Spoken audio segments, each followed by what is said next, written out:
Hello friend, PR novel series पे आपका हार्दिक स्वागत है। यहाँ पर आपको सुनने मिलेगा love story, heart stopping drama, romance, thrilling fantasy, revenge stories. अगर स्टोरी आपको अच्छा लगे तो इस चैनल को सब्सक्राइब कर लीजिएगा, लाइक शेयर और कमेंट कर दीजिएगा। Thank you.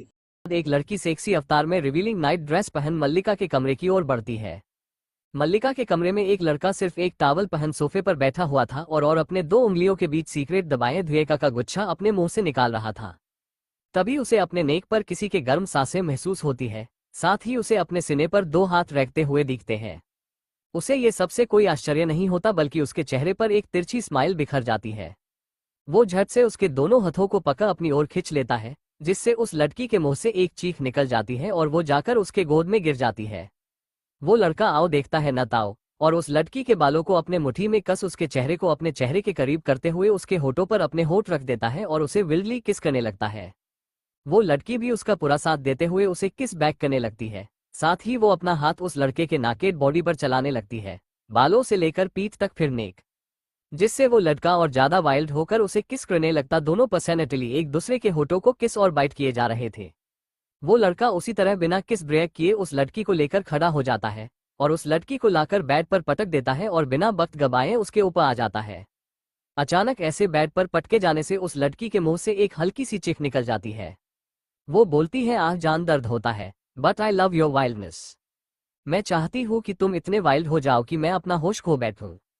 इतना बोल वो अपने दोनों हाथ बेड पर फैलाकर लेट जाती है और बड़े ही लस्ट भरी नजरों से उस लड़के को देखने लगती है। वो लड़का उसके ऊपर झुकते हुए उसके ड्रेस की स्ट्रिप नीचे सरकाते हुए कहता है, पर सासू माँ को तो मुझ पर शक है। वो लड़की कहती है, और जान तुम भी ना, वो तो बस तुम्हें उकसा रही थी ताकि तुम मेरी गुंडी दी के पास जाओ और उसे भी मेरे जैसे अपना गुलाम बना लो। ये बोलते ही उसके मुंह से एक और चीख निकल जाती है, क्योंकि वो लड़का उसके नेक पर बेरहमी तरीके से बाइट कर रहा था। वो लड़की कहती, जान प्लस दर्द होता है। वो लड़का कहता है, पर जान अभी अभी तो तुमने कहा कि तुम्हें ये पसंद है। वो लड़की कहती है, पर जान आगे कुछ बोलती उससे पहले ही उसके होठ उस लड़के के सख्त होठों से बंद कर दिया जाता है। ये दोनों लोग कौन हो सकते हैं, कमेंट कर जरूर बताएं। स्माइल विद अ हेलो दिल। सुबह का वक्त, मुंबई की उसी तंग गलियों के अंदर एक छोटे से कमरे में धूप खिड़की से होकर सीधा कमरे के अंदर जमीन पर सोए आरव के चेहरे पर पड़ती है। वो अपना चेहरा दूसरी ओर करके सो जाता है, पर तभी उसके कानों में अलार्म के बजने की आवाज आती है। वो चीर जाता है और अपने हाथ आगे फैलाकर अलार्म की ओर बढ़ाते हुए उसे बंद कर देता है और तकिए से अपना फेस कवर कर वापस हो जाता है। पर शायद उसकी किस्मत में भी सोना लिखा ही नहीं था, क्योंकि तभी उसके फोन की घंटी भी बजने लगती है। वो बिल्कुल इरिटेट हो चुका था। वो जो आधा नींद में था, अब उसकी नींद पूरी तरह टूट चुकी थी। वो उस उठ करके बैठते हुए कहता है, यार अब कौन है, इतनी सुबह खुद तो सोते नहीं है, लोग मुझे भी नहीं सोने देते। इतना बोल अपने फोन को इधर उधर ढूंढने लगता है। तभी उसे फोन अपने पैरों के पास नजर आती है। वो जब तक फोन लेता तब तक फोन बजना बंद हो चुका था। उसके मन में तो एक बार का ये ख्याल आया कि वह दोबारा सो जाए, पर तभी उसके मन में एक और ख्याल में जन्म लिया, वो ये कि कहीं ये फोन उन लोगों का तो नहीं जिन्होंने कल उसे 10 लाख रुपए दिए थे और बदले में एक कॉन्ट्रैक्ट पेपर साइन करवाए थे। ये सोचकर अब वो पूरी तरह नींद के कब्जे से बाहर आ चुका था और ये सोचकर अब उसके हाथ कांपने लगते हैं कि तभी उसका फोन दोबारा बजने लगता है। वो फोन की ओर देखता है, उस पर शो हो रहे नाम को देख वो एक लंबी और गहरी सांस लेता है और कहता है, ये सुरेश मुझे इतनी सुबह सुबह क्यों कॉल कर रहा। खामखा मैं अड़ा गया था, भला उनके पास मेरा नंबर कहाँ से आएगा। एता बोल वो कॉल उठा लेता है और कहता है, हाँ भाई बोल। दूसरी साइड से आवाज आता है, हाँ आरव काम पर वापस आ जाओ। आरव कहता, यार सुरेश मैंने तुझे कल बताया था ना कि उस बुधिया ने मेरे साथ क्या किया, और फिर भी तुम्हें लगता है कि मैं अब वहां काम करूंगा और वो चुड़ैल मुझे वहां काम करने देगी बिना मेरा खून पिए। उधर से हंसने की आवाज आती है तो आरव मुंह फुलाते हुए कहता है, बस अब यही बाकी था हंसना, इसलिए कॉल किया था ना तूने। तेरा मन नहीं लग रहा होगा तो सोचा चलो आरव को कॉल करके उस पर हंसते हैं। बाय। मेरी नींद खराब कर दी। तभी दूसरी ओर से आवाज आता है, अरे रुक जा भाई रुक जा, पहले मेरी बात तो सुन ले। वो चुड़ैल नहीं है अब यहाँ, उसे निकाल दिया गया है। तुझे पता है अब उसके जगह पे एक लड़का आया है। आरव कहता है, क्या सच में। उधर से आवाज आता है, तो क्या मैं झूठ क्यों कहूंगा। इतना ही नहीं, उस मोटी चुड़ैल का एक वीडियो भी वायरल हुआ है जिसमें पूरी तरह नशे में थी और एक बार में सबके सामने नाचते हुए अपने कपड़े फाड़ रही थी। आरव कहता है, क्या सुरेश कहता है, पर ब्र कुछ नहीं, तू जल्दी से काम पर आ जा, मैं वेट कर रहा हूँ। 1 घंटे में वो नया मैनेजर हमजब से मिलेगा, तो उससे पहले आ जा। आरव कुछ देर खामोश रहता है और सोचता है, ऐसा किसने किया होगा। तभी उधर से आवाज आता है, क्या फिर सो गया? ये सुन आरव कहता है, हाँ हाँ क्यों नहीं, कितनी मुश्किल से तो मिली थी ये जॉब, मैं बस आ रहा हूँ। इता बोल वो जल्दी से रेडी होने के लिए उठ जाता है। इधर एक प्राइवेट जेट में मालिका बैठी हुई थी और उसके हाथ लैपटॉप पर धड़ाधड़ चल रहे थे। तभी राजीव थोड़ा घबराते हुए कहता है, बॉस, वो मिस्टर जॉनजे, उनका कहना है कि उन्हें जो दवाइयाँ मिली थी पिछले महीने उसमें हेरा फेरी की गई थी, उसमें 20% दवाइयाँ एक्सपायर थी। क्या पर ऐसा कैसे हो सकता है? पता करो हमारे कंपनी में कौन ऐसा कर सकता है, किसे खुद से प्यार नहीं। तभी राजीव कहता है, बॉस मुझे तो लगता है ये सब कंपनी के बाहर हुआ है, हो सकता है ये हमारे किसी अराइवल कंपनी ने किया हो, क्योंकि कई कंपनी में ऐसा करना मुमकिन नहीं, क्योंकि कई हर मोड पर दवाइयों की सही होने की जांच होती है। मालिका कहती है, हाँ ऐसा हो सकता है कि वे लोग सोच रहे होंगे कि ऐसा कर के वे लोग हमसे मिस्टर जॉन से को छीन लेंगे, क्योंकि वो हमारे इंपॉर्टेंट क्लाइंट में से एक है। राजीव कहता है, मेरे हिसाब से मुझे लगता है कि यह एक्सपोर्ट करते वक्त किसी ने हमारी दवाइयों को बदला है। मल्लिका करती है, तुम इसकी गहराई से जांच करो और मिस्टर जॉन जी के साथ मेरी मीटिंग फिक्स करो, उन्हें कहो मैं खुद उनसे मिलने आ रही हूँ और अगर उनकी बात सही निकली तो मैं उन्हें इस मंथ में 50% डिस्काउंट दूंगी। और ये भी पता करो कि क्या ऐसा कुछ किसी और क्लाइंट के साथ भी हुआ है या नहीं। सर इसके पीछे कौन है? राजीव कहता है, जी बॉस मैं अभी करता हूँ। शाम का वक्त, शाम के करीब 5 बजे आरव उसी महाराजा होटल में वो एक टेबल साफ कर रहा होता है कि तभी वहां उसका दोस्त सुरेश आता है और कहता है, क्या भाई घर नहीं चलना क्या? आरव कहता, हाँ बस चल रहा हूँ। तभी उसका दोस्त सुरेश उसका टांग खींचते हुए कहता है, वैसे तूने बताया नहीं कि उस रात उस चुड़ैल ने तेरे साथ क्या क्या किया था और तुम्हें कैसा लगा था? आरव गुस्सा करते हुए कहता है, यार जा, तू मुझे तुमसे बात नहीं करनी, तू जा, मैं अकेले ही चला जाऊंगा घर। सुरेश कहता, अच्छा बाबा सॉरी सॉरी, माफ कर दे, पर तूने मुझे ये नहीं बताया था कि तू उससे बचकर गया कहाँ था। सुरेश के ये सवाल सुन आरव किसी सोच में गुम हो जाता है। वो अपने मन में ही कहता है, नहीं मैं ये बात चाहकर भी तुझे क्या किसी को भी नहीं बता सकता, मैं मजबूर हूँ, अगर बताया तो मुझे आइस की भारी कीमत चुकानी पड़ेगी, जो अभी मैं नहीं कर सकता। वो अपने ख्यालों से बाहर आता है जब सुरेश उसके कंधे को पकड़ हिलाते हुए कहता है, कहाँ खो गया? क्या तू मुझे नहीं बताना चाहता? आरव कहता है, अरे यार इसमें क्या बताओ, भागकर एक अंधेरे कोने में छुपकर बैठा हुआ था। सुरेश कहता, अच्छा। आरव कहता है, हाँ और अब बस मुझसे अब उस दिन के बारे में कुछ मत पूछना। सुरेश कहता है, ठीक है चलो फिर घर। आरव कहता है, हाँ तू चल मैं आ रहा हूँ। आरव जैसे ही होटल के बाहर कदम रखने वाला होता ही है कि वो एक काले कपड़े पहने आदमी से टकरा जाता है। वो उस आदमी को देखता है जिसके चेहरे पर मास्क लगा हुआ था। उसका मास्क देखकर उसे मालिका और राजीव का ध्यान आता है। तभी वो काले कपड़े पहने आदमी आरव से कहता है, मेरे पीछे आओ, बॉस ने तुम्हें बुलाया है। एक पल को तो आरव को कुछ समझ नहीं आता, पर अगले ही पल वो उस आदमी की बात को समझ जाता है और उसकी की ओर देखता है जो कि पहले ही आगे बढ़ चुका था। आरव जल्दी जल्दी उस काले कपड़े वाले आदमी के पीछे पीछे चल देता है। वो आदमी एक कार के पास जाकर रुकता है और अपने पॉकेट से एक काला पट्टी निकाल आरव के आंखों पर बांध देता है। आरव कहता है, सर क्या ये जरूरी है? वो आदमी कहता है, हाँ बॉस का हुक्म है। इता बोल वो आरव को बैक सीट पर बैठा देता है और खुद ड्राइविंग सीट पर जाकर बैठ जाता है। तभी आरव कहता है, सर क्या मैं अपने फैमिली को इन्फॉर्म कर दूं, वो अचानक मेरे गायब होने से घबरा जाएंगे। वो ब्लैक यूनिफॉर्म वाला आदमी कहता है, नहीं एक बार जब तुम बॉस के पास चले जाओगे तो उनसे पूछकर कर लेना, पर फिलहाल अपना फोन मुझे दे दो। आरव कहता है, क्यों मैं अपना फोन आपको क्यों दूं, और वैसे भी मेरी तो आंखों पर पट्टी लगी है ना। वो आदमी थोड़ा गुस्सा करते हुए कहता है, जितना कहा जाए उतना करो, लाओ फोने दो मुझे। अगर ये सब में टाइम वेस्ट करोगे तो हम लेट हो जाएंगे और बॉस को लेट लतीफ आना बिल्कुल भी पसंद नहीं, इसलिए जल्दी से फोन दो, नहीं पनिशमेंट तुम्हें ही मिलेगी। ये सुन आरव जल्दी से अपना फोन पॉकेट से निकाल उसके ओर बढ़ा देता है, क्योंकि उसे पहले ही घबराहट हो रही थी मालिका के पास जाने के नाम से। उसे वो किस याद आ रही थी जो मालिका ने उसे पूरे होशो हवास में की थी। अब वो और कोई परेशानी नहीं चाहता था, उसके अंदर कुछ हो रहा था जिसे वो समझ नहीं पा रहा था। कुछ ही देर में गाड़ी के रुकने का एहसास आरव को होता है। वो अपना हाथ खिड़की की तरफ इधर उधर कर उसे खोलने की कोशिश करने लगता है कि तभी कोई दरवाजा खोल देता है और आरव का हाथ पकड़ उसे विला के अंदर ले जाने लगता है। आरव कहता है, यार ये अंधा होना कितना मुश्किल है ना, मुझे तो तुम पदे हुए हो फिर भी मुझे हर एक कदम आगे बढ़ाने में डर लग रहा है। वो आदमी कहता है, कोई नहीं, कुछ दिनों में तुम्हें इसकी आदत हो जाएगी। ऐसे ही बात करते करते वे लोग अपने मंजिल तक पहुंच चुके थे। वो ब्लैक कपड़े पहने आदमी जो आरव को पका हुआ था वो एक गेट के सामने जाता है और एक गहरी सांस लेकर नोखता है।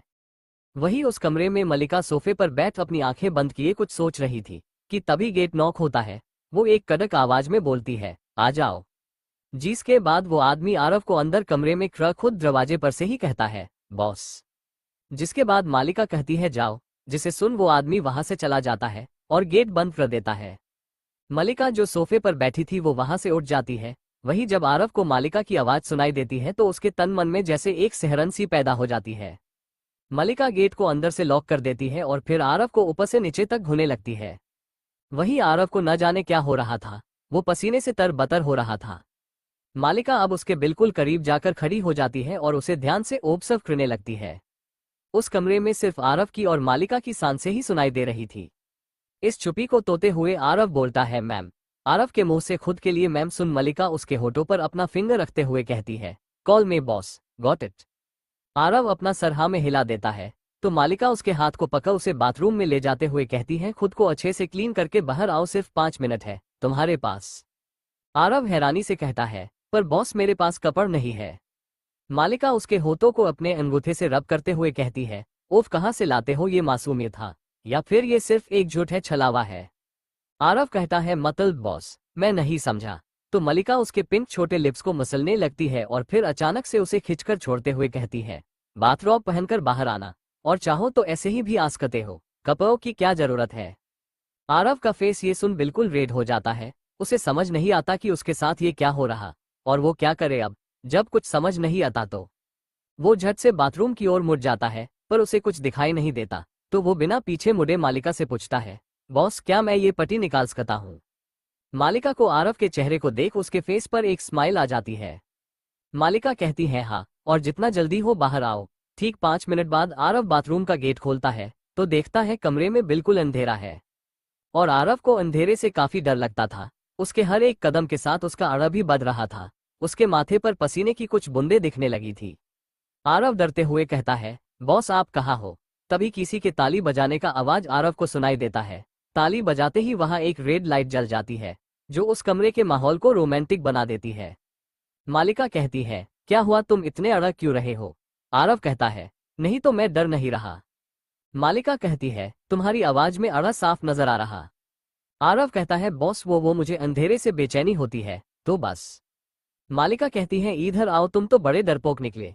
आरव अपने नजरों को इधर उधर कर मालिका को देखने की कोशिश करता है। तभी उसे मालिका सोफे पर बैठी ड्रिंक करती हुई नजर आती है। आरव जब मालिका को देखता है तो एक पल को वो अपने पलके झपकाना ही भूल जाता है, क्योंकि मालिका इस बार ब्लैक नेट की नाइट ड्रेस में सोफे पर बैठी हुई थी और आरव को ही देखे जा रही थी। उसके हाथ में रेड वाइन की एक ग्लास थी। मालिका आरव को देख अपने फिंगर दिखाकर उसे अपने पास आने का इशारा करती है। वही आरव तो जैसे मालिका के ब्लू आइज में देख सम्मोहित सा हो गया था। वो अपने कदम मालिका की ओर बढ़ा देता है और मालिका के सामने जाकर खड़ा हो जाता है। मालिका कहती है, आओ मेरे पास आकर बैठो। आरव थोड़ा घबराते हुए कहता है, बॉस वो मुझे कुछ। तभी मालिका थोड़े कड़क आवाज में बोलती है, क्या हुआ, मेरी बात सुनाई नहीं दी तुम्हें, यहाँ आओ मेरे पास आकर बैठो। आरव थोड़ा हकलाते हुए कहता है, जी जी बॉस, और वो जल्दी से जाकर मालिका के पास पर थोड़ा हटके बैठ जाता है। मालिका ये नोटिस कर लेती है और उसे ये बिल्कुल अच्छा नहीं लगता। वो आरव को घूर कर देखती है। उसकी आंखें जो मास्क के अंदर से दिखाई दे रही थी वो इस वक्त काफी कोल्ड और किसी को भी कपकपा देने वाली थी। आरव जब मालिका की ऐसी खतरनाक आंखें देखता है तो वो जल्दी से मालिका के बिल्कुल करीब सरक जाता है। वही आरव को ऐसा करते देख मालिका के चेहरे पर एक ना दिखने वाली स्माइल आ जाती है और वो रेड वाइन की एक ग्लास आरव को देते हुए कहती है, लो पियो इसे। आरव कहता, मैं ड्रिंक नहीं करता बॉस। मालिका कहती है, अच्छा। इतना बोल वो अपने मुंह में रेड वाइन का एक सिप लेती है और झट से आरव के पैर पर जाकर बैठ जाती है। आरव की तो धड़कने 100 की स्पीड से चलने लगती है। वो इधर उधर देखने लगता है जैसे कि वो अपनी चोरी पक्के जाने से डर रहा हो। मालिका अब अपने हाथ आरव के खुले सीने से चलाते हुए उसके फेस तक ले जाती है और झटके से उसके क्लीन शेव चिक्स को पकड़ दबा देती है, जिससे आरव के होठों की पॉट बन जाती है और उसका मुंह थोड़ा खुल जाता है, जिसका फायदा उठाकर मालिका उसके होठों पर अपने होठ रख अपने मुंह में भरे रेड वाइन को उसके मुंह में डाल देती है और उसके पिंक चेरी जैसी छोटे लिप्स को अपने लिप्स से बंद कर उसे किस और सक करने लगती है। आरव के न चाहते हुए भी उसे वो वाइन पीना पड़ता है।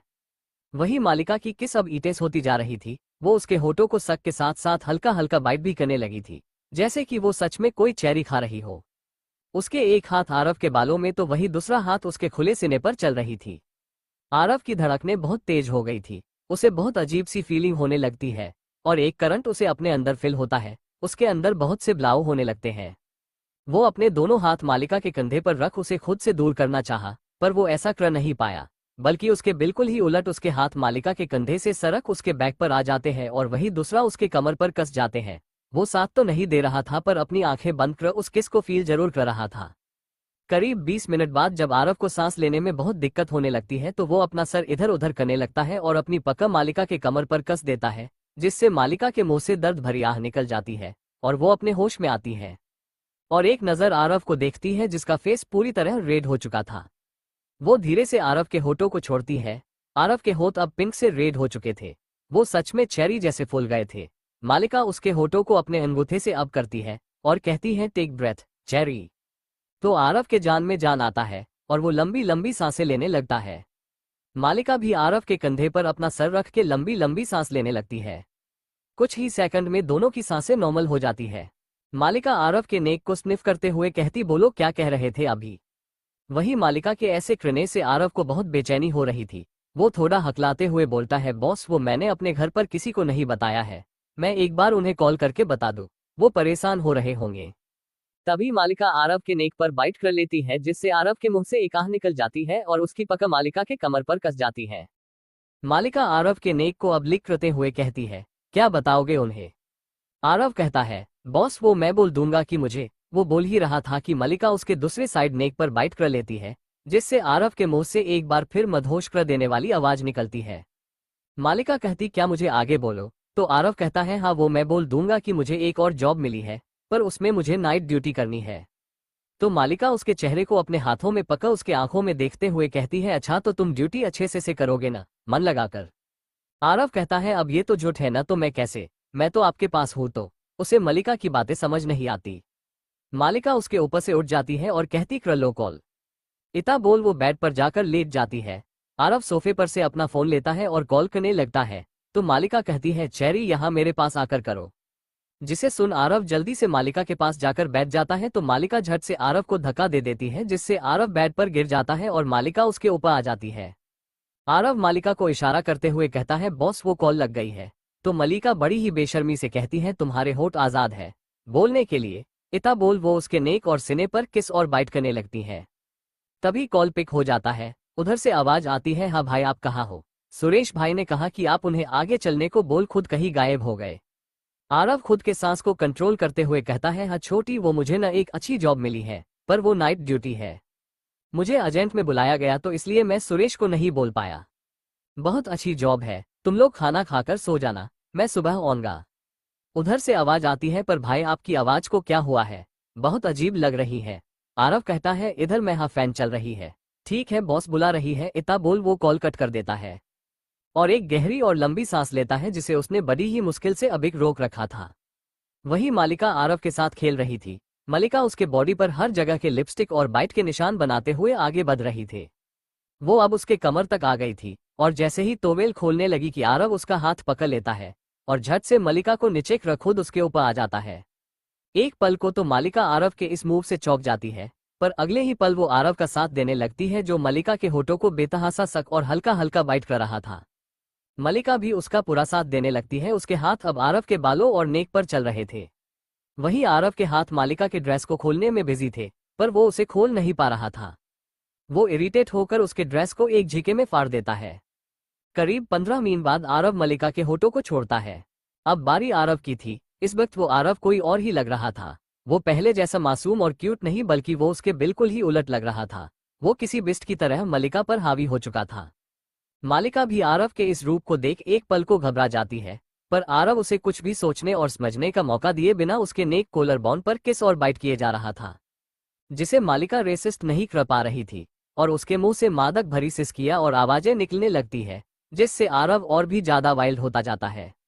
अब वहां घिरे घिरे मलिका के सारे कपड़े नीचे फर्श पर गिर चुके थे और आरव वाइल्डली मलिका के ऊपर हावी होते हुए जैसे जैसे नीचे की ओर बढ़ता जा रहा था, वैसे वैसे ही मलिका की सांसें और सिसकियां तेज होती जा रही थी।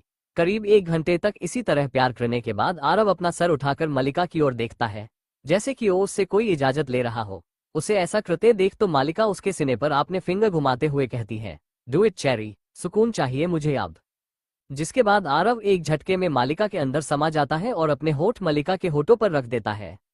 अब उस कमरे से सिर्फ मदहोशी भरी सिसकियों की आवाजें आ रही थी और दोनों की गर्म तेज सांसों की। न जाने रात के किस पहर ये सब कुछ शांत हुआ और दोनों ही एक दूसरे से लिपट कर सो गए। सुबह का वक्त। सुबह के करीब 8 बजे मोहिनी की आंख उसके फोन के लगातार बजने से खुलती है। वो अंगड़ाई लेते हुए अपने हाथों को स्ट्रेच करने की कोशिश करती है पर कर नहीं पाती। उसे अपने हाथ और सीने पर कुछ भारी भारी सा महसूस होता है। वो अपनी आंखें खोल इधर उधर देखती है तो उसे अपने कंधे पर आरव का फेस दिखाई देता है, जिसे देख उसके चेहरे पर रात की बातें याद कर स्माइल आ जाता है और वो अपने मास्क को सही करती हुई बिना आरव को जगाए ध्यान से उसे खुद से दूर करते हुए उठ जाती है और फिर एक नजर आरव के चेहरे को देखती है और उसके आंखों पर आए बालों को हटाती है और कुछ देर वही बैठ उसे निहारने के बाद उसके होठों को हल्का सा अपने होठों से टच कर लेती है और कहती है, न जाने क्या है इन होठों में जो मुझे हर वक्त अपनी ओर खींचती है। और फिर धीरे से उठकर आरव के माथे पर किस करती हुई कहती, तुम इतना वाइल्ड होगे कभी सोचा न था। चेरी दिखने में तो बहुत मासूम हो, पर क्या ये सिर्फ दिखावा है या फिर कुछ और? पर जो भी हो आई लाइक इट चेरी। इता बोल वो बाथरूम में घुस जाती है। करीब 1 घंटे बाद आरव की नींद खुलती है। वो एक लंबी अंगड़ाई लेते हुए उठकर बैठता है पर ये अनजान कमरा देख एक पल को तो चौंक हो जाता है, पर अगले ही पल उसे रात के सारी बातें याद आती है, जिसके बाद वो थोड़ा नॉर्मल होता है और अनजाने में ही वो रात को जो हुआ उसे याद कर स्माइल करने लगता है और अपने मन में ही कहता है, मुझे तो यकीन नहीं हो रहा कल रात मैंने बॉस के साथ वो सब किया। बॉस तो मुझे मना भी कर रही थी पर मैं नहीं रुका। ऐसे कैसे क्रसकता हूं मैं? क्या हो गया था मुझे कल रात? कहीं इस वजह से वो मुझसे गुस्सा न हो जाए? पर फिर खुद के सवालों को जवाब खुद ही देते हुए कहता है, नहीं शायद वो गुस्सा नहीं होंगी, पर अगर हो गई होंगी तो। वो ये सब सोचते हुए कमरे में मल्लिका को इधर उधर ढूंढने लगता है, पर अगले ही पल उसके मुंह से एक चीख निकल जाती है क्योंकि उसके ठीक बगल में राजीव खड़ा था जो कि उसे ही घूरे जा रहा था। ये सीन थोड़ा देखा देखा सा नहीं हो गया? कोल्ड स्वेट स्माइल बेचारा आरव को लग रहा था कि कहीं ये सब कोई सपना तो नहीं। राजीव उसी तरह खड़ा था जैसे फर्स्ट टाइम होटल में खड़ा होकर आरव को घूर रहा था। आरव जल्दी से खुद को अच्छे से कवर करता है और बोलता है, क्या है सर, आप मुझे ऐसे क्यों घुते हो? मुझे अच्छा नहीं लगता। इता बोल वो अपनी नजर इधर उधर घुमाने लगता है जैसे कि उसकी नजरें किसी को ढूंढ रही हो। राजीव समझ जाता है और वो हल्का सा स्माइल करते हुए बोलता है, किसे ढूंढ रहे हो जनाब? जल्दी से रेडी हो जाओ, तुम्हें अपने घर और जॉब पर नहीं जाना क्या? आरव धीरे से कहता है, हाँ जाना है। पर राजीव कहता है, पर क्या बॉस जा चुकी है? वो अपने काम को लेकर बहुत सीरियस रहती है। चलो जल्दी करो, मैं बाहर तुम्हार वेट कर रहा हूँ। ये है तुम्हारे कपड़े, सोफे पर इशारा करे हुए कहता है, और नाश्ता भेजवाता हूँ कर लेना। तुम में अब ताकत तो नहीं बची होगी ना? ये तो देखकर ही पता चल रहा। आरव के पूरे बॉडी पर लिपस्टिक और बिते के निशान थे जो चीख चीख कर कल रात की सारी घटना को बता रहा था। आरव को समझ नहीं आता है कि वो क्या जवाब दे। उसका पूरा फेस शर्म से लाल हो जाता है और वो बिना राजीव की ओर देखे खुद को चादर में लपेटे वैसे ही सर झुकाए बैठा रहता है और घबराहट में अपने निचले होठों को बाइट करने लगता है। पर तभी उसे एक तेज दर्द होता है अपने होठों में, तो उसे याद आता है कि कैसे कल रात मालिका उसे होठों को सक और बाइट कर रही थी, जिसे सिर्फ याद करने से ही उसके जिस्म में एक सुरसुरी सी हो जाती है। उसे गर्मी लगने लगती है। वही राजीव उसे ऐसा करते देख वहां से बाहर निकल जाता है और मन ही मन में बोलता है, आज अगर तुम बॉस के नहीं होते तो मैं तुम्हें खा जाता। पता नहीं मुझे ऐसा कोई कब मिलेगा। बॉस भी ना मेरी फीलिंग्स को नहीं समझते और मुझे इसके पास भेज देते हैं। कितना मुश्किल होता है खुद को कंट्रोल करना इस मासूम क्यूट और हैंडसम हैंडसम लड़के को देखकर। इता बोल वो कमरे का गेट बंद कर खुद बाहर खड़ा हो जाता है। कुछ ही देर में आरव रेडी होकर कमरे से बाहर आता है। वो इस वक्त काफी हैंडसम लग रहा था। वो उस टाइट फिटिंग टी शर्ट और जीन्स में बिल्कुल कॉलेज बॉय लग रहा था। क्यूट हैंडसम डेशिंग स्मार्ट सब एक साथ। राजीव कुछ बोलने को होता ही कि उसका मुंह तो खूल का खूल ही रह जाता है। आरव कहता है, सर आपके मुंह में मक्खी घुस जाएगी, जिसे सुन राजीव अपने होश में आता है और थोड़ा कड़क आवाज में पूछता है, क्या तुमने नाश्ता किया? आरव कहता है, हाँ मैंने जूस पी लिया है अब प्लस चलो मुझे बहुत लेट हो रहा, डांट सुननी पड़ेगी, कहीं मेरी जॉब न चली जाए। वैसे भी नया मैनेजर काफी सख्त है। फिर वो राजीव से शिकायत करते हुए कहता है, क्या आप मुझे और पहले नहीं उठा सकते थे? मुझे घुने के बजाय सब मैं अपने घर भी नहीं जा पाऊंगा। वो ये सब बोल ही रहा था कि राजीव उसके आंखों पर पट्टी बांध देता है। आरव एक गहरी सांस लेते हुए कहता है, उफ अब ये एक काम करो, मेरी ना आंखें ही फोड़ दो। पता नहीं अगर मैं यहाँ सब देख लूंगा तो क्या कर दूंगा, जैसे कि मैं कोई चोर हूँ। आरव की ऐसी बकवास सुन राजीव के कान पक रहे थे। वो गुस्से में बोलता है, चुप, एकदम चुप रहो अब तुम। अगर अब अपने मुंह से एक भी बकवास निकाला तो देख लेना, तुम्हें सड़क के बीचों बीच खड़ा कर दूंगा। राजीव की ऐसी बातें सुन आरव को पिछली बार का इंसिडेंट याद आता है, कैसे राजीव ने उसे हॉस्पिटल के बीचों बीच खड़ा कर बिना कुछ बताए चला गया था। वो जल्दी से कहता है, नहीं नहीं सर, ऐसा मत करना। मैं अपने घर में एक लौता पैसा कमाने वाला हूँ। मैं न अब कुछ नहीं बोलूंगा, पर आप भी प्लस मुझे एक अच्छे जगह पर उतारना और जाने से पहले बता देना। आई प्रोमिस, मैं आपके जाने के बाद पूरे 10 तक गिनूंगा, फिर अपनी पट्टी निकालूंगा। राजीव कहता है, अब शांत रहोगे, मुझे ड्राइव करने दो। इधर महिमा कॉर्पोरेशन में मालिका अपने चेयर पर बैठ किसी गहरी सोच में डूबी हुई थी कि तभी उसके केबिन का डोर नॉक होता है और एक लड़का जो लगभग 30 साल का होगा सीधे अंदर आता है और गुस्से से चिल्लाते हुए कहता है, मालिका ये सब क्या हो रहा है? क्या यही जिम्मेदारी उठा रही हो कंपनी की? हमारे सारे पुराने क्लाइंट्स को तुम एक्सपायर दवाइयां दे रही हो। ऐसे तो कुछ ही महीनों में ये कंपनी बंद हो जाएगी। क्या यही चाहती हो? क्या दादाजी ने तुम पर भरोसा करके तुम्हें इस कंपनी का सो बनाया ताकि तुम महिमा माँ के मेहनत से खड़ी की गई इस कंपनी को मिट्टी में मिला सको? उसे ऐसे बोलते देख मालिका को बहुत गुस्सा आता है। वो अपने चेयर से उठकर खड़ी हो जाती है और गुस्से से उस लड़के को घुते हुए कहती है, आलोक भाई, क्या आपके पास इतना भी मैनर नहीं है कि सो के केबिन में आने से पहले उससे परमिशन ली जाती है? अभी के अभी बाहर निकलो मेरे केबिन से और मुझसे परमिशन लेकर आओ। आलोक कहता है, मालिका ज्यादा उछलो मत, ये कंपनी जितनी तुम्हारी है उतनी ही मेरी भी है। भले ही दादाजी ने तुम्हें 60% दे दिए हो, पर अभी भी 40% मेरे पास है। और अगर दादाजी आज ठीक होते तो वो पक्का पछता रहे होते अपने इस फैसले पर और मुझे इस कंपनी की कुर्सी दे देते। मालिका गुस्से से अपना हाथ टेबल पर मारते हुए कहती है, आई सेड गेट आउट। एक बार में तुम्हें ये बात समझ नहीं आती? और इतना बोल वो आलोक के बिल्कुल करीब जाकर खड़ी जाती है और उसके आंखों में आंखें डाल उसे घुते हुए कहती है, बाहर जाओ और अंदर तभी आना जब मैं आने बोलूं। आलोक मालिका के ऐसे देखने से अड़ जाता है और एक कदम पीछे हटते हुए कहता है, मालिका तुम मुझसे ऐसे बात नहीं कर सकती, बड़ा भाई हूं मैं तुम्हारा। मालिका कहती है, मैंने जो कहा सुनाई नहीं दिया आपको? आलोक कहता है, दिया, अच्छे से दिया। और क्या डराने की कोशिश कर रही हो तुम मुझे? देख लेना, छोड़ूंगा नहीं। एक बार दादाजी को ठीक होने दो, बताऊंगा उन्हें कैसे तुम सब पर हुक्म चला रही हो, कंपनी को हड़पने की फिराक में हो। मलिका कहती है, और तो आलोक भाई को मुझसे डर लग रहा। ठीक ही है, वैसे डरना भी चाहिए। आखिरकार सामने महिमा ग्रुप की सोच जो है, मालिका महिमा रजवंश जो है। Get lost. इतना बोल वो अपने चेयर पर आराम से बैठ जाती है और डेविल स्माइल करते हुए आलोक को देखती है। वही आलोक पागल सा हो जाता है। वो अपने पैर पटकते हुए वहां से बाहर चला जाता है। वही उसके जाते ही मालिका के फेस के एक्सप्रेशन सीरियस हो जाते हैं। वो वापस से लैपटॉप में कुछ करने लगती है और खुद से ही कहती है, किसी पे भी भरोसा नहीं करना है मुझे। अभी तो दादू भी नहीं है मेरे साथ, मुझे खुद ही हर एक चीज को बारीकी से देखना होगा। इतना बोल वो लैपटॉप में कुछ बहुत ही ध्यान से देखने लगती है कि तभी उसके केबिन का डोर नॉक होता है। वो अपना सर ऊपर एक नजर दरवाजे पर देखती है तो उसे बाहर राजीव खड़ा नजर आता है।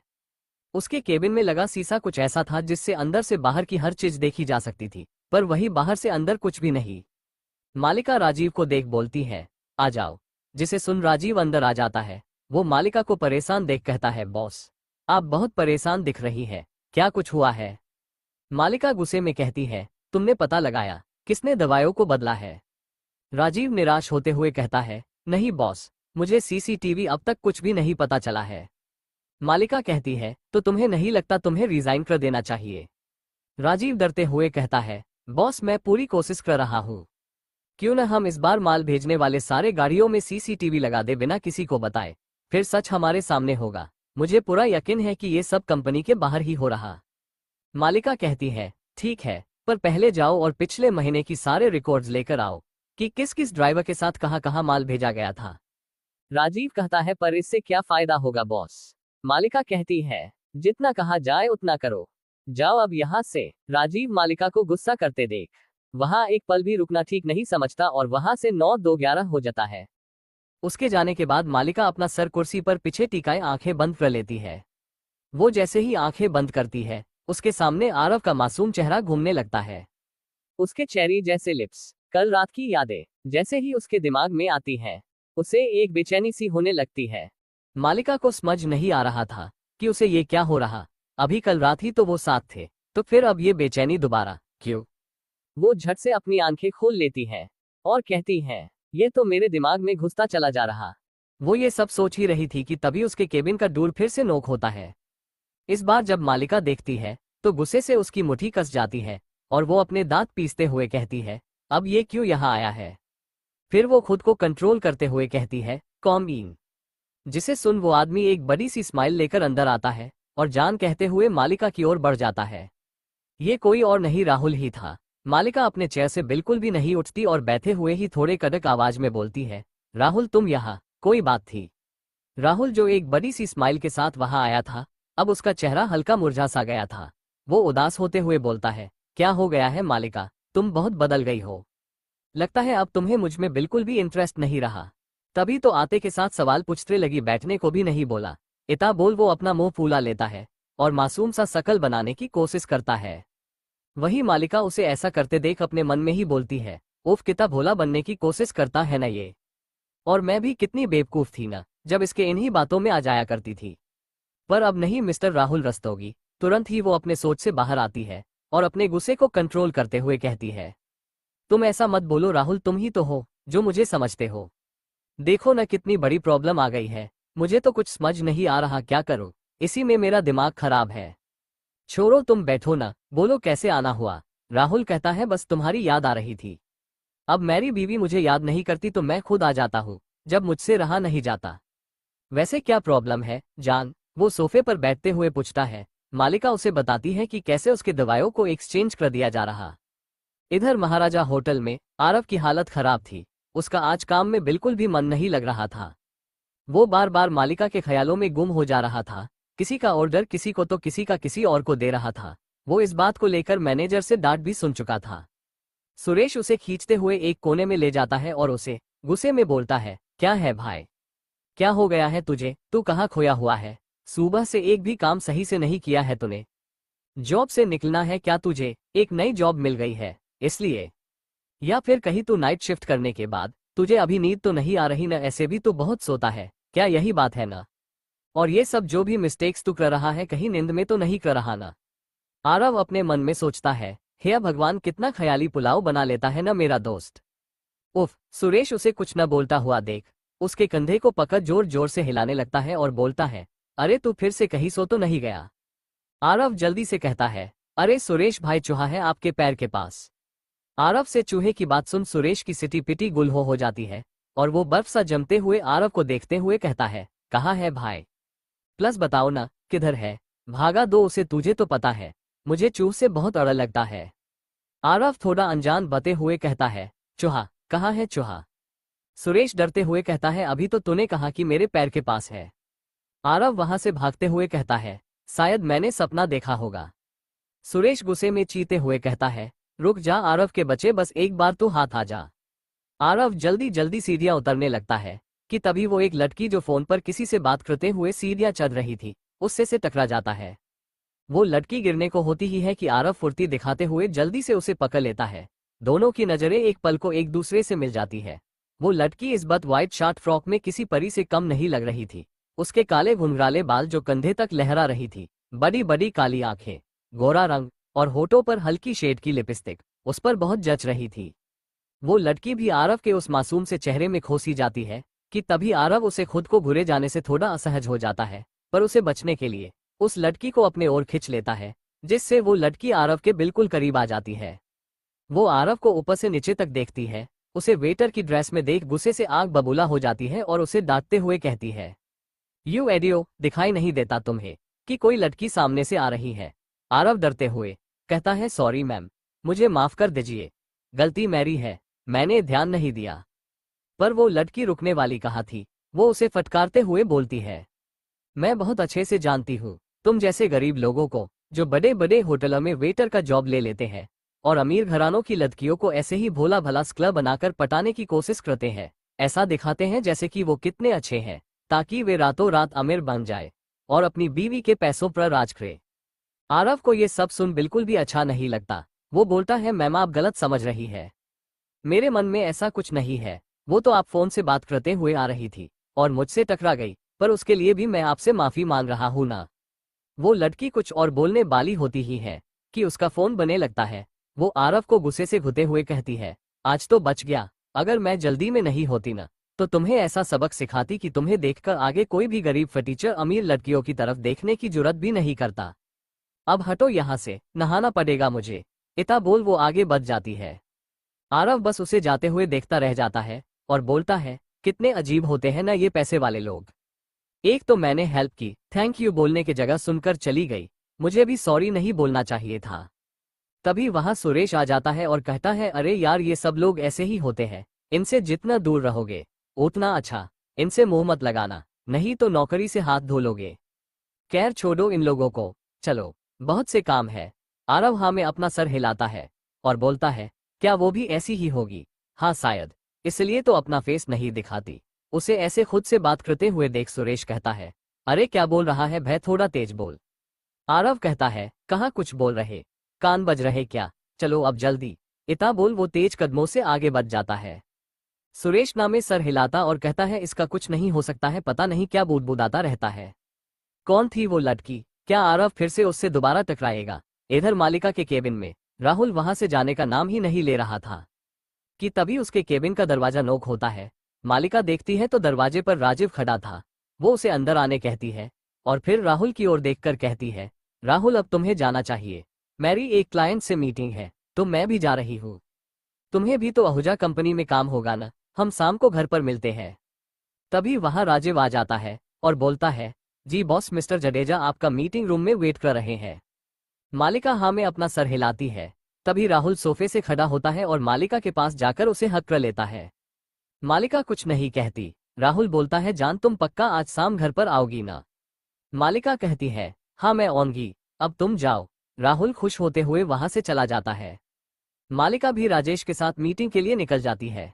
शाम के करीब 6 बजे आरव होटल से बाहर निकल रहा था। वो सोच ही रहा था कि कल से वो अपने घर नहीं जा पाया है, आज वो अपने घर जाएगा कि तभी वो एक इंसान से टकरा जाता है। आरव उसे देख पहचान जाता है। वो आदमी वही था जो कल उससे टकराया था, काले कपड़े पहने और फेस पर मास्क लगाए। आरव कुछ बोलता उससे पहले ही वो आदमी कड़क आवाज में बोलता है, चलो बॉस बुला रही है। आरव कहता है, सर मैं कल से अपनी फैमिली से नहीं मिला हूँ, क्या मैं एक बार उनसे मिलकर आ जाऊं? वो आदमी बोलता है, जब तक बॉस से इसकी परमिशन नहीं मिल जाती मैं तुम्हें नहीं जाने दूंगा। आरव कहता है, हाँ तो मुझे अपने बॉस से बात करवा दो, मैं उनसे पूछ लूंगा। वो बॉडीगार्ड कहता है, नहीं मेरे पास उनका नंबर नहीं है, मैं ऐसा नहीं कर सकता, तुम चलो जाकर उनसे ही पूछ लेना। आरव एक बार और बोलता है, भाई प्लस मजो ना, तुम्हारी भी तो फैमिली होगी ना। उस गार्ड को आरव पर दया तो आ रहा था, पर वो कुछ नहीं कर सकता था सिवाय दिए गए ऑर्डर को पूरा करने के। वो बोलता है, मैं तुम्हें अपने घर पर बात करने के लिए 2 मिनट देता हूँ, कर लो और फिर चलो, लेट मत करो नहीं तो बॉस गुस्सा करेंगे। आरव न चाहते हुए भी मायूस होते हुए कहता है, ठीक है। फिर वो अपने घर पर कॉल लगा देता है। कुछ देर बात करने के बाद फोन उस बॉडीगार्ड को दे देता है। वो गार्ड भी उसके आंखों पर पट्टी बांधकर गाड़ी में बैठा देता है। इधर एक बड़े से विला के अंदर एक बूढ़ा आदमी हॉल में किसी राजा की तरह बैठा हुआ था कि तभी उसे एक कॉल आता है। वो आदमी कॉल पर नाम देख वहां से उठ जाता है और अपने कमरे में चला जाता है और अंदर जाकर गेट बंद कर कॉल पिक कर लेते हैं और बोलते हैं, हाँ काला बोलो क्या खबर है? उधर से आवाज आता है, मालिक अभिक तो छोटे मालिक पर कुछ भी असर नहीं दिख रहा, पर हाँ एक नई बात हुई है। वो बूढ़ा आदमी बोलता है, क्या नई बात, साफ साफ बताओ। उधर से काला बोलता है, मालिक वो कल से साहब को रोज शाम एक बॉडीगार्ड उन्हें लेने आता है और उन्हें लेकर जाता है। बूढ़ा आदमी थोड़ा कड़क आवाज में बोलते हैं, काला तुम्हें अपनी जान प्यारी है या नहीं, जो बात है पूरी बताओ। काला बोलता है, जी जी मालिक। वो गार्ड उन्हें मालिका रजवंश के फार्म हाउस पर लेकर जाता है और फिर सुबह उन्हें वापस रेस्टोरेंट छोड़ देते हैं। हाँ और एक बात, वो उनकी आंखों पर पट्टी बांधकर ले जाते हैं। वो बूढ़ा आदमी गुस्से में बोलता है, क्या मालिका पर वो ऐसा क्यों कर रही? कहीं उसे आरव के बारे में कुछ पता तो नहीं चल गया? पर ऐसा कैसे हो सकता है? तुम पता करने की कोशिश करो कि वो हमारे पोते के साथ क्या कर रही है और जितना जल्दी हो सके पता लगाओ, नहीं तो तुम्हारे लिए ये ठीक नहीं होगा। काला डरते हुए कहता है, जी जी मालिक मैं पूरी कोशिश करूंगा। बूढ़ा आदमी बोलता है, कोशिश नहीं मुझे रिजल्ट चाहिए। इतना बोल वो कॉल कट कर देता है। काला अपना सर पकड़ लेता है और बोलता है, क्या करूं? ये मलिका रजवंश है, मैं इतनी आसानी से कैसे पता लगाऊं कि वो छोटे साहब के साथ क्या कर रही? एक तरफ खाई है तो दूसरी तरफ कुआं, क्या करूं मैं? प्रभु अब तू ही कुछ रास्ता दिखाओ। इधर मालिका के कमरे में आरव मालिका के सामने खड़ा था। उसके आंखों पर अभी भी काली पट्टी लगी हुई थी। वही मालिका सोफे पर बैठकर सिगरेट के कस लेते हुए आरव को ऊपर से नीचे तक घूर रही थी। आरव कुछ बोलने को होता है कि मालिका सोफे पर से उठकर खड़ी हो जाती है और आरव के मुंह के पास सिगरेट का धुआं चोते हुए कहती है, मेरे पीछे आओ। आरव कहता है, बॉस मैं ये पट्टी खोल दूं। मालिका कहती है, as you wish Cherry. Aarav ये सुन खुश हो जाता है। वो जल्दी से मालिका को देखना चाहता था। आरव जल्दी से अपनी पट्टी खोलता है और मालिका को देखता है, जो कि अपने कपड़े उतार बाथरूम की ओर बढ़ रही थी। वो इस वक्त सिर्फ एक व्हाइट शर्ट में थी। वो उसके बटन खोलते हुए बाथरूम में जा रही थी, जिससे उसकी लंबी गोरी टांगे साफ दिख रही थी। आरव तो बस उसे पीछे से देखे जा रहा था कि तभी उसके कानों में मालिका की आवाज सुनाई देती है, अब क्या वही भूत बनकर खड़े रहना है चेरी। आरव कहता है, नहीं बॉस, और वो भी मालिका के पीछे पीछे चल देता है। जब वो बाथरूम में जाता है तो देखता है मालिका बाथटब में लेटी हुई थी और इन पे आंखें बंद कर हाथों से अपने सर को दबा रही थी। आरव उसे देख समझ जाता है कि शायद मालिका परेशान है। वो भी अपने कपड़े उतार बाथटब में लेटी मालिका के पीछे सर के पास जाकर खड़ा हो जाता है और उसके सर को दबाने लगता है। मालिका झट से उसका हाथ पकड़ लेती है और उसे आगे करते हुए कहती है, ये क्या कर रहे हो तुम। आरव डरते हुए कहता है, वो बॉस मुझे लगा आपका सर दुख रहा है तो इसलिए मैं दबा रहा था। मालिका गुस्से में कहती है, तुमसे किसी ने कहा नहीं ना, तो फिर तुम शायद भूल रहे हो कि तुम्हें यहाँ क्यों लाया गया है। तुम बस अपना काम करो, उससे ज्यादा कुछ करने की जरूरत नहीं है तुम्हें। आरव मायूस हो जाता है और फिर धीरे से कहता है, जी बॉस, और वो धीरे से बाथटब में चला जाता है। मालिका उसे अपने ओर खींच लेती है और रफली उसके होठों को किस करने लगती है। किस कम वो उसके होठों को बाइट ज्यादा कर रही थी। ऐसा लग रहा था जैसे वो अपना पूरा दर्द, तकलीफ और फ्रस्ट्रेशन उसके होठों पर निकाल रही हो। आरव को मालिका की ये बात बिल्कुल भी अच्छी नहीं लगी, क्योंकि कल जो हुआ उसके बाद आरव के दिल में मालिका के लिए फीलिंग्स ने जन्म ले लिया था। वो किस में मालिका का बिल्कुल भी साथ नहीं दे रहा था। वो सुबह राजेश की कहे बातों को याद कर रहा था कि अमीर लड़कियां कभी किसी गरीब लड़कों से प्यार तो दूर, कभी उनसे अच्छे से बात भी नहीं करती। वो बस अपना मतलब निकालती है, सिर्फ उनका यूज करती है। जैसे उस होटल का मैनेजर जो अपने पैसों के दम पर गरीब लड़कों को अपने फिजिकल जरूरत के लिए यूज करती है और काम होने के बाद उनसे ऐसे दूर करती है जैसे कि वो कोई गंदी नाली के कीड़े हो। और फिर भी उल्टा हमें ही बोलती है कि हम उन्हें फंसाते हैं, इसलिए इनसे दूर रहना चाहिए, कभी भी इनसे प्यार नहीं करना चाहिए। इधर जब मालिका को एहसास होता है कि आरव उसे किस बैक नहीं कर रहा तो वो गुस्से से आरव के होठों पर एक तेज बाइट कर छोड़ देती है और उसे गुस्से से देखने लगती है। वहीं आरव के मुंह से एक दर्द भरी आह निकल जाता है और वो अपने ख्यालों से बाहर आ जाता है और मालिका की तरफ देखने लगता है। मालिका भी उसे गुस्से से घूर रही थी, जिसे देख आरव अपनी नजरें नीचे कर लेता है। मलिका आरव के आंखों में आंसू देख लेती है। उसे बिल्कुल अच्छा नहीं लगता, पर वो नहीं चाहती थी कि आरव को उससे या फिर उसे आरव से कोई लगाव हो। इसलिए वो थोड़ा कड़ा आवाज में बोलती है, क्या कर रहे हो तुम, इधर देखो। इता बोल उसके चीन को पकड़ ऊपर उठाती है और बोलती है, क्या तुम्हें यहाँ बैठकर रोने के लिए लाया गया है? बचे हो क्या जो रो रहे हो? सारा मूड खराब कर दिए। इता बोल वो बाथटब से निकलने के लिए खड़ी होने लगती है कि तभी आरव उसका हाथ पकड़कर वापस बैठा देता है। मालिका गुस्से में उसे मारने को होती है कि तभी आरव उसके गले लग जाता है और उसे टाइटली पकड़ लेता है, जिससे मालिका भी एक पल को हैरान रह जाती है। उसे समझ नहीं आता कि वो क्या करे। आरव का यूं गले लगना उसे अंदर से बेचैन कर रहा था। उसे आरव के लिए बुरा लग रहा था। उससे उसके आंसू और ये मायूसी नहीं देखी जा रही थी। वो पूरी दुनिया के लिए बहुत ही कठोर थी, पर उसके अंदर भी एक दिल था जो शायद बुरी तरह से टूटा हुआ था। शायद इसलिए वो दोबारा किसी से दिल नहीं लगाना चाहती थी। वो भी आरव को कसकर पकड़ लेती है। कुछ देर तक यूं ही दोनों एक दूसरे को गले लगाए बैठे रहे। कुछ देर गले लगे रहने के बाद आरव हल्का सा मालिका से दूर होता है और उसके होठों पर अपना होठ रख किस करने लगता है। ये किस काफी वाइल्ड थी, पर इस किस में उतना ही ज्यादा इमोशंस भी थे। इसमें आरव की फीलिंग छुपी हुई थी। ऐसा लग रहा था जैसे कि आरव को मालिका के होठों को हमेशा हमेशा के लिए अपना बना लेना चाहता हो। मालिका भी उसका साथ देने लगती है।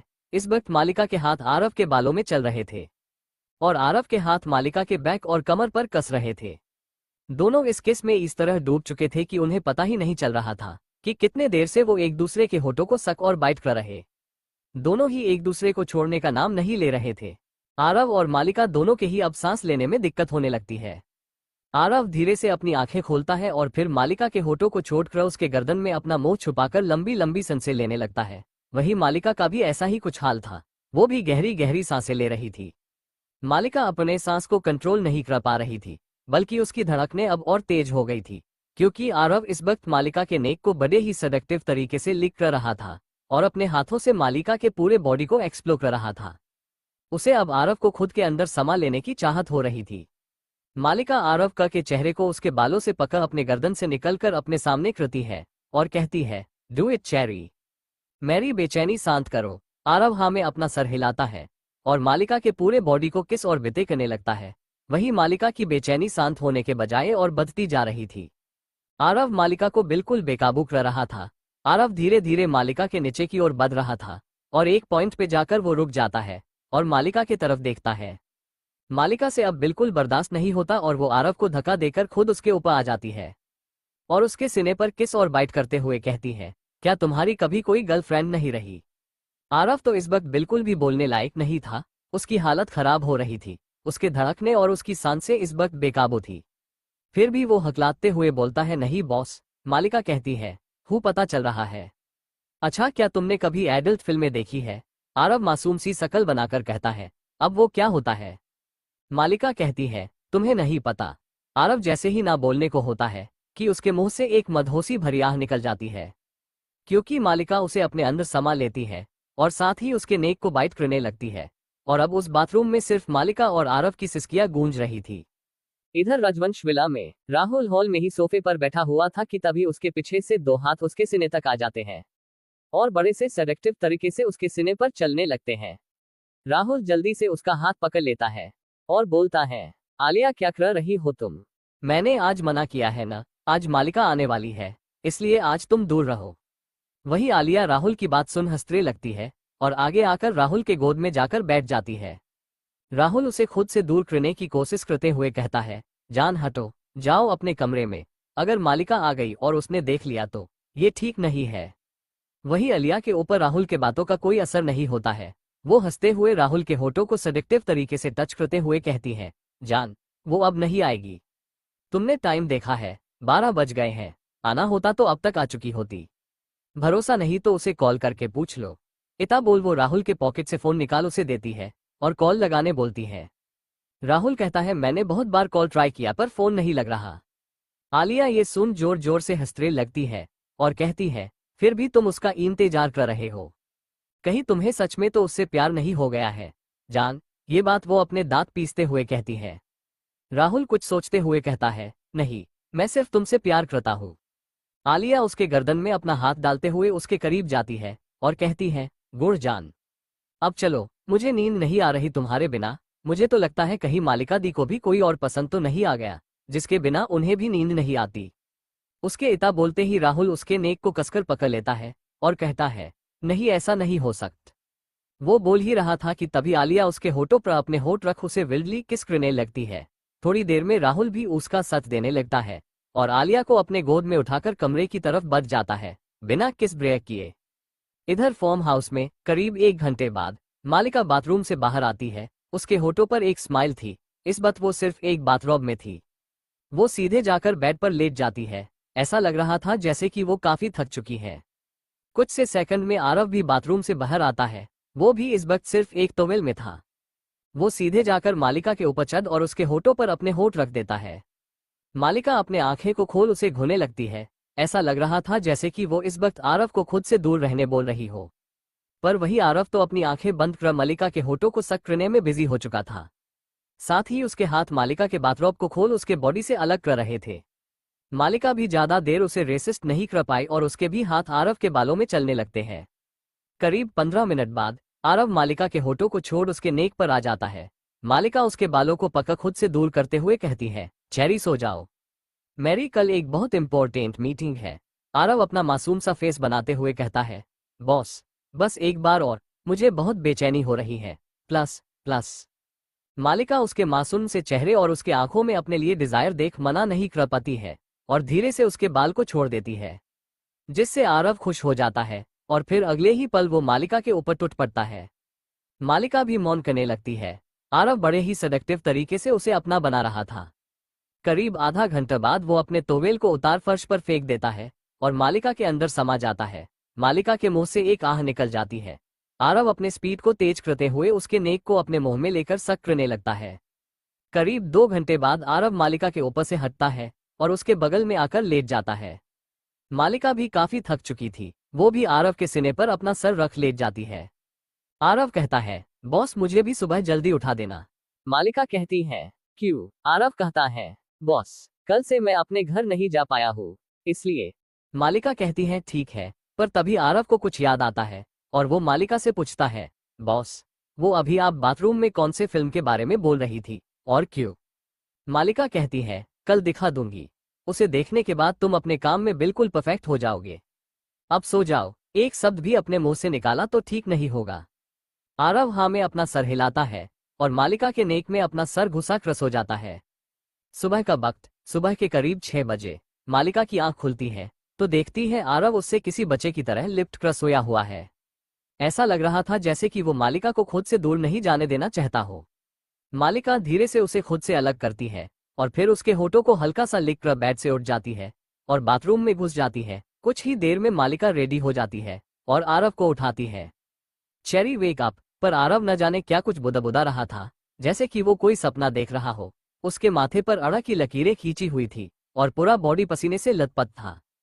एक पल को तो मालिका को भी अड़ा लगने लगता है आरव की ऐसी हालत देखकर कि ये क्या हो गया है आरव को। पर अगले ही पल वो पूरी हिम्मत कर आरव के पास जाती है और वो क्या बोल रहा उसे सुनने की कोशिश करती है। उसे कुछ ज्यादा तो नहीं, बस इतना ही सुनाई दे रहा था, मॉम मॉम मेरी मॉम को छोड़ दो, कहाँ लेकर जा रहे हो इन्हें? मॉम मैं आपको कुछ भी नहीं होने दूंगा, आप चिंता मत करिए, मैं हूं ना मॉम। आरव बस यही बार बार बोले जा रहा था। मालिका उसके माथे पर अपना हाथ रखते हुए कहती है, चेरी सब ठीक है, देखो कुछ भी नहीं हुआ है। इतना बोल वो उसके माथे को चूम लेती है कि तभी आरव उसके कमर को पकड़ उससे लिपट जाता है और बोलता है, मॉम ये क्या हो रहा? वो मालिका के कमर को इतना कसकर पकड़ रखा था कि मालिका को सांस लेने में भी प्रॉब्लम हो रही थी। वो आरव के कंधे को कसकर पकड़ते हुए उसे हिलाती है और कहती है, आरव क्या कर रहे हो, उठो। आरव धीरे से अपनी आंखें खोलता है और अपनी आंखें ऊपर कर देखता है तो उसकी नजर सीधे जाकर मालिका के नीली नजरों से मिल जाती है जो उसे ही घूर रही थी।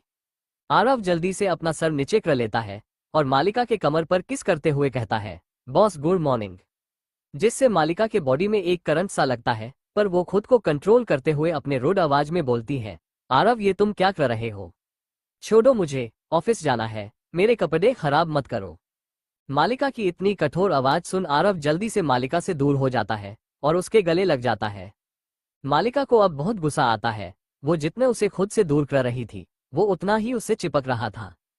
मालिका उसे धक्का देते हुए कहती है, तुम्हें मेरी बात समझ नहीं आती, हटो। आरव हल्का सा दूर होता है पर अगले ही पल वो उसके होठों पर अपना होठ रख उसे कुछ सेकंड तक कर वहां से बाथरूम में भाग जाता है।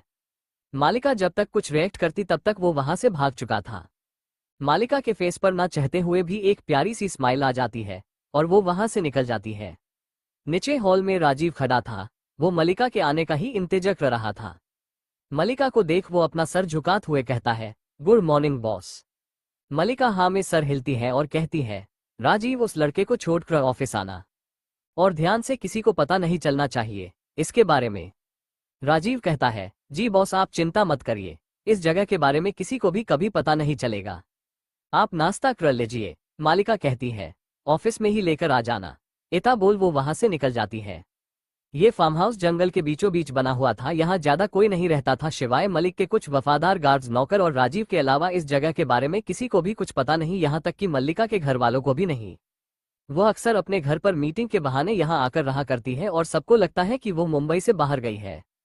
इधर रजवंश विला में हॉल में सोफे पर ममता जी बैठी हुई थी। मालिका और आलिया की मां बैठकर फोन में कुछ देख रही थी कि तभी उनका फोन बजने लगता है। फोन पर फ्लश होता हुआ नंबर को देख वो एक कपल को घबरा सी जाती है, जिससे फोन उनके हाथ से छूटकर गिर जाता है। पर वो जल्दी से फोन उठाती है और इधर उधर देख तेज कदमों से चलकर अपने कमरे में चली जाती है और गेट बंद कर कॉल पिक करती है। उधर से एक औरत की कड़क आवाज आती है, क्या कर रही हो तुम? अब तक कुछ नहीं कर पाए, बस सिर्फ फेंकती हो कि वो मालिका तो मेरे वश में है, मेरी सारी बात मानती है, तो क्या हुआ उसका? पिछले 6 साल से तुम बस यही कह रही हो, पर रिजल्ट कुछ नहीं आ रहा। लगता है मैंने गलती कर दी। तुम्हारी बात सुनकर तुमसे कुछ नहीं होगा, तो अब तुम्हें जाना होगा, क्योंकि हमारा असूल है कि हम कभी अपने साथ कोई भी फालतू की चीजें या फालतू इंसान नहीं रखते। इतना सुनते ही ममता की सिटी पिटी गुल हो जाती है। वो डरते हुए कहती है, नहीं नहीं ऐसा मत करना, एक लास्ट मौका दे दीजिए हमें। हम पूरी कोशिश करते हैं, पर हर बार कभी उसका वो नामर्द सेक्रेटरी तो कभी उसकी सो कॉलर इंस्पेक्टर रावी बचा लेती है। पर इस बार कोई गलती नहीं होगी, आप चिंता मत कीजिए। मैंने सुना है उस इंस्पेक्टर की बदली हो चुकी है। उधर से आवाज आती है, मैंने ही करवाया है, ये लास्ट मौका है तेरे पास। ममता कहती है, जी जी इस बार कोई भी गड़बड़ नहीं होगी, आप बस भरोसा कीजिए। उधर से आवाज आता है, 1 मंथ का टाइम देती हूँ, अगले 1 मंथ में अगर मुझे कोई गुड न्यूज नहीं मिली तो फिर तुम अपना अंजाम सोच लेना। ममता कुछ बोलने को होती ही है कि उसे कॉल कट होने की आवाज सुनाई देती है। टी। वो गुस्से में फोन बेड पर पटक बैठ जाती है और कहती है, मालिका मालिका, अब ये लास्ट होगा और इस बार तुम्हें मैं कोई भी मौका नहीं दूंगी बचने का। इधर मुंबई के उसी तन गली में आरव को राजीव गाड़ी से उतार वहां से चला जाता है। वहीं आरव वहां खड़ा होकर 10 तक गिनता है और अपनी आंखें खोलता है। वो जैसे ही अपनी आंखें खोलता है, उसके सामने एक खूबसूरत सी लड़की खड़ी होती है। वो लड़की काफी सिंपल सी येलो कलर की स्वेट पहने, पोनी टेल किए, आंखों में हल्का काजल लगाए, आश्चर्य से आरव को देख रही थी। आरव अचानक से उसे देख थोड़ा सकपका जाता है और गिरने को होता है कि तभी वो लड़की उसका हाथ पकड़ लेती है और कहती है, आरव क्या हुआ, तुम हमेशा मुझे देखकर गिरने क्यों लगते हो, क्या मैं इतनी डरावनी लगती हूँ? आरव कहता है, कुछ नहीं, वो तुम अचानक से आ गए ना, तो बस तुम तो बहुत अच्छी लगती हो। वो लड़की कहती है, अच्छा क्या सच में? आरव हाँ में अपना कर ही लगता है। तो वो लड़की स्माइल करते हुए कहती है, वो तो ठीक है, पर ये सब क्या था और तुम आंखों में पट्टी बांधकर ऐसे क्यों खड़े थे? आरव कहता है, वो कुछ नहीं, बस ऐसे ही, बस दोस्तों के साथ शर्त लगाया था, छोड़ो ना इस बात को। तुम कहीं जा रही हो? लड़की कहती है, हाँ मैं बस तुम्हारे घर ही जा रही थी, तुम्हें देखने कि तुम यहाँ नजर आ गए। आरव थोड़ा स्माइल करते हुए कहता है, हाँ चलो, मैं बस माँ से मिलकर तुम्हें कॉलेज छोड़ दूंगा, आज फिर बस छूट गई। वो लड़की मासूम सी शकल बनाकर कहती है, हाँ। दोनों बात करते करते घर तक पहुंच जाते हैं। आरव की माँ वही हॉल में सोफे पर बैठ चावल चुन रही थी।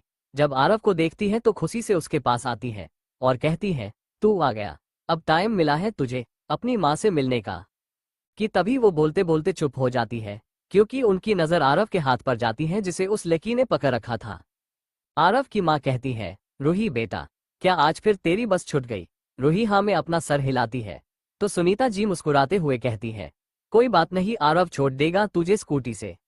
जी उस लड़की का नाम रूही है और ये आरव की पड़ोसी और उसकी क्रश भी है। रूही और आरव को जब ये एहसास होता है कि उनके हाथ अभी भी एक दूसरे के हाथ में है, तो आरव जल्दी से अपने हाथ छुड़ा लेता है। रूही आरव को ऐसा करते देख हंसने लगती है और आरव के माँ के पास जाकर उनको पीछे से हक करते हुए कहती है, आंटी आज भी आपका बेटा मुझे देखकर गिरने वाला था। इतना बोल वो जोर जोर से हंसने लगती है और आरव के पास आकर उसके दोनों गालों को पकड़ खींच लेती है, जिससे आरव के मुंह से एक आह निकल जाती है। आरव की माँ सुनीता जी कहती है, रूही तू मेरे बेटे को छेड़ मत, कितना भोला भाला है। रूही कहती है, हाँ वो तो है ही, साथ में इतना क्यूट है कि मैं खुद को इसके गालों को खींचने से रोक नहीं पाती। सुनीता जी कहती है, अच्छा चलो खाना खा लो, मैं खाना लगाती हूँ, तू हाथ मुंह धोकर आ। आरव हाँ में अपना सर हिलाता है और वहां से अपने कमरे की ओर चला जाता है। वही रूही सोफे पर बैठते हुए कहती है, आंटी मैं खाकर आई हूँ। सुनीता जी कहती है, ठीक है तुम बैठो, मैं आती हूँ। इतना बोल वो किचन में चली जाती है। कुछ ही देर में आरव फ्रेश होकर आ जाता है और हॉल में लगे छोटे से डाइनिंग टेबल पर बैठ जाता है। सुनीता जी उसे खाना परोसती है और चिंता करते हुए कहती है, आरव बेटा तुम्हें नाइट ड्यूटी करने की क्या जरूरत है? मैं जानती हूँ तू हमारे लिए बहुत पैसे कमाना चाहता है, पर यह सबसे ऊपर तुम्हारी तबीयत है। तुम हो हमारे लिए, तुम्हारे अलावा कौन है हमारा? देखो 2 ही दिन में कैसे हो गए हो। हम एक टाइम का खाना कम खाएंगे, पर तुम वो जॉब छोड़ दो, तुम दिन और रात दोनों ही वक्त काम करोगे तो आराम कब करोगे? उनकी ये बातें वहां बैठी रिया भी सुन रही थी। रिया भी सोफे पर से उठकर आरव के बगल में जाकर बैठ जाती है और उसके कंधे पर हाथ रखते हुए कहती है, हाँ आरव, आंटी ठीक बोल रही है, खुद को इतना परेशान मत करो। आरव अक्सर चाहता था कि रिया उसके करीब आए, और जब भी रिया उसके करीब आती थी उसे एक अजीब सा एहसास होता था, पर अब पहले जैसा उसे रिया के टच से वो एहसास और खुशी नहीं हो रही थी। वो बिना रिया को देखे अपनी माँ के हाथों को पकड़ बड़े ही प्यार से बोलता है, माँ आप चिंता मत करिए, मैं ठीक हूँ और मैं अच्छे से सो भी लेता हूँ, क्योंकि वहां पर न दो लोग हैं, तो आधी रात तक मैं जागता हूँ तो आधी रात वो। और ये बस कुछ ही महीनों की बात है, फिर जब उनका काम हो जाएगा तो वो हमें बहुत पैसे देंगे। रिया कहती है पर आरव ऐसा क्या है जिसकी तुम रखवाली करते हो और वो तुम्हें इतने पैसे देंगे? कहीं कोई गलत काम तो नहीं? आरव अब रिया की तरफ देखता है तो वही रिया भी आरव के आंखों में देख रही थी। आरव थोड़ा असहज हो जाता है और अपनी नजरें फेरते हुए कहता है, नहीं कोई गलत काम नहीं है। इता बोल वो वहां से उठ जाता है और अपनी माँ के गले लग कहता है, माँ अपना ख्याल रखना और अपने बेटे पर भरोसा। और ज्यादा कुछ नहीं बता सकता, चलता हूँ। इता बोल वो एक नजर रिया की तरफ देखता है और बोलता है, चलो मैं तुम्हें कॉलेज छोड़ देता हूँ। रिया हाँ में अपना सर हिलाती है और आरव की माँ को बाय बोल आरव के पीछे पीछे चल देती है। कुछ ही देर आरव की स्कूटी हवा से बात करने लगी थी। रिया उसके पीछे बैठी हुई थी। रिया कहती है, आरव पिछले कई दिनों से मैं तुमसे बात करना चाह रही थी पर तुम मिले ही नहीं। आरव कहता है, अच्छा वो क्यों? रिया कहती है, मेरे कॉलेज में स्कॉलरशिप के लिए एग्जाम्स होने वाले हैं, अगर तुम चाहो तो भर सकते हो। तुम्हें आगे पढ़ना था ना? आरव हाँ में अपना सर हिलाता है और कहता है, हाँ मैं सोचूंगा इस बारे में। रिया कहती है, सोचना क्या है, आज मैं तुम्हारे लिए फॉर्म लेकर आऊंगी, ठीक है ना? आरव हाँ में अपना सर हिलाता है और स्कूटी रोक देता है। अचानक स्कूटी रुकने से रिया संभल नहीं पाती या फिर वो संभलना नहीं चाहती थी, ये थी वही जाने, और वो पूरा आरव के ऊपर झुक जाती है, जिससे रिया आरव के पीठ से चिपक जाती है और उसके होंठ आरव के नेक पर टच हो जाते हैं। आरव एक पल को तो शौक में चला जाता है, उसके अंदर एक करंट सा लगता है, पर अगले ही पल उसके मन में मालिका का ख्याल आ जाता है और वो झट से रिया को खुद से दूर करते हुए कहता है, रिया क्या कर रही हो? आराम से, रिया कहती है, हाँ बाबा। अचानक स्कूटी रुकी तो, चलो मैं चलती हूँ, अपना ख्याल रखना। इता बोल वो आरव के गालों पर अपना हाथ रख देती है। वही आरव को कुछ समझ नहीं आ रहा था कि वो क्या करे। ये शायद पहली बार था जब रिया आरव के करीब बार बार आ रही थी और उसे इस तरह से टच कर रही थी। वही रिया आरव के ऐसे रिएक्शन को देख स्माइल करती है और फिर वहां से चल देती है। आरव कुछ देर वही रिया को जाते हुए देखता है, पर वो इस बात से बिल्कुल भी अनजान था कि दो नीली आंखें कब से उसे घूर रही है। ये कोई और नहीं मालिका है, जो किसी मीटिंग के लिए वहां से गुजर रही होती है कि तभी उसकी नजर आरव पर जाती है, जब रिया आरव के पीठ से चिपकी हुई थी। वहीं आगे ड्राइवर के बगल में बैठे राजीव को आरव के लिए अड़ा लग रहा था, क्योंकि इतना तो वो जानता था कि मालिका का गुस्सा आरव के लिए बिल्कुल भी ठीक नहीं होगा, और अगर आरव की ये गर्लफ्रेंड हुई थी खुद उसके लिए भी ठीक नहीं होगा। वो यही सब सोच रहा था कि तभी उसके कानों में मालिका की कड़क आवाज सुनाई पड़ती है, राजीव कौन है ये लड़की, इसके बारे में मुझे क्यों नहीं पता? राजीव डरते हुए बोलता है, बॉस अब मुझे नहीं पता। मालिका गुस्से से राजीव को घूरती है और कहती है, क्या तुम्हें नहीं पता? तो फिर किसे पता होना चाहिए? हाँ, मुझे नहीं पता, तुम्हें भी नहीं पता। तुम्हें नहीं लगता कि अब तुम्हें रेसिंग कर देना चाहिए? शायद तुम मेरे साथ काम करके बोर हो गए हो। राजीव गिड़गिड़ाते हुए कहता है, नहीं नहीं बॉस, अब तो जानती है मेरा आपके अलावा कोई नहीं है, मैं तो आपके लिए अपनी जान भी दे सकता हूँ। बॉस हो सकता है ये उसकी कोई दोस्त या पता नहीं, मैं तुरंत पता करता हूँ बॉस। मालिका कहती है, उतरो। राजीव चौंकते हुए कहता है, बॉस प्लस मुझे एक मौका दीजिए। मलिका और ज्यादा गुस्से में बोलती है, मैंने कहा उतरो, सुनाई नहीं दिया? राजीव कहता है, जी जी बॉस। इता बोल वो निराश होते हुए गाड़ी से उतर जाता है। मालिका अपने साइड के विंडो को नीचे कर राजीव से कहती है, अगले आधे घंटे में मुझे इस लड़की और आरव के बीच क्या है वो सब जानना है। अगर ऐसा नहीं हुआ तो वापस ऑफिस में मत आना। इता बोल वो शीशा ऊपर कर लेती है और गाड़ी वहां से चली जाती है। इस तरह की और भी अच्छी स्टोरी सुनने के लिए PR नोवेल स्टोरीज चैनल को सब्सक्राइब कर लीजिए।